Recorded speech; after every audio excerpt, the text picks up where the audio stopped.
हरे कृष्णा। नमस्कार दोस्तों, आप सभी का स्वागत है हमारे चैनल सुहाना सफ़र पर। जैसा कि आप सभी जानते हैं, हर बार की तरह इस बार भी हम लेकर आए हैं एकादशी व्रत कथा, जिसका नाम है शयनी एकादशी। इसे हरिशयनी एकादशी और देवशयनी एकादशी के नाम से भी जाना जाता है। तो आइए चलते हैं, सुनते हैं एकादशी व्रत कथा, देवशयनी एकादशी। हरे कृष्णा। श्री गणेशाय नमः। देवशयनी एकादशी व्रत कथा। युधिष्ठिर ने पूछा, भगवान, आषाढ़ के शुक्ल पक्ष में कौन सी एकादशी होती है? उसका नाम और विधि क्या है, यह बतलाने की कृपा करें।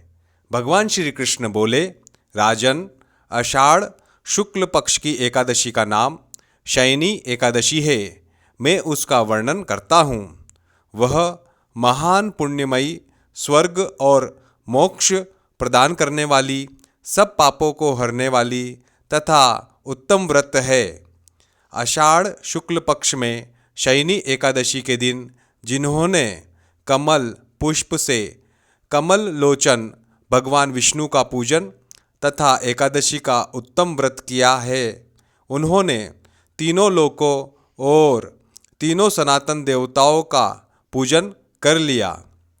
हरिशयनी एकादशी के दिन मेरा एक स्वरूप राजा बलि के यहाँ रहता है और दूसरा क्षीर सागर में शेषनाग की शैया पर तब तक शयन करता है जब तक आगामी कार्तिक की एकादशी नहीं आ जाती। अतः आषाढ़ शुक्ल पक्ष की एकादशी से लेकर कार्तिक शुक्ल पक्ष की एकादशी तक मनुष्य को भली भांति धर्म का आचरण करना चाहिए। जो मनुष्य इस व्रत का अनुष्ठान करता है वह परम गति को प्राप्त होता है। इस कारण यत्नपूर्वक इस एकादशी का व्रत करना चाहिए। एकादशी की रात में जागरण करके शंख, चक्र और गदा धारण करने वाले भगवान विष्णु की भक्तिपूर्वक पूजा करनी चाहिए। ऐसा करने वाले पुरुष के पुण्य की गणना करने में चतुर्मुख ब्रह्मा जी भी असमर्थ है। राजन, जो इस प्रकार भोग और मोक्ष प्रदान करने वाले सर्व पापहारी एकादशी के उत्तम व्रत का पालन करता है, वह जाति का चांडाल होने पर भी संसार में सदा मेरा प्रिय करने वाला है। जो मनुष्य दीपदान, पलाश के पत्तों पर भोजन और व्रत करते हुए चौमासा व्यतीत करते हैं, वे मेरे प्रिय हैं। चौमासे में भगवान विष्णु सोए रहते हैं, इसलिए मनुष्य को भूमि पर शयन करना चाहिए। सावन में साग, भादों में दही, कुआर में दूध और कार्तिक में दाल का त्याग कर देना चाहिए।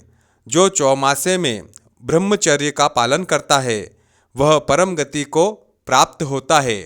राजन, एकादशी के व्रत से ही मनुष्य सब पापों से मुक्त हो जाता है।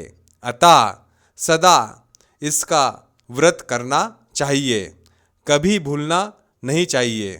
शयनी और बोधिनी के बीच में जो कृष्ण पक्ष की एकादशियाँ होती हैं, गृहस्थ के लिए वे ही व्रत रखने योग्य है।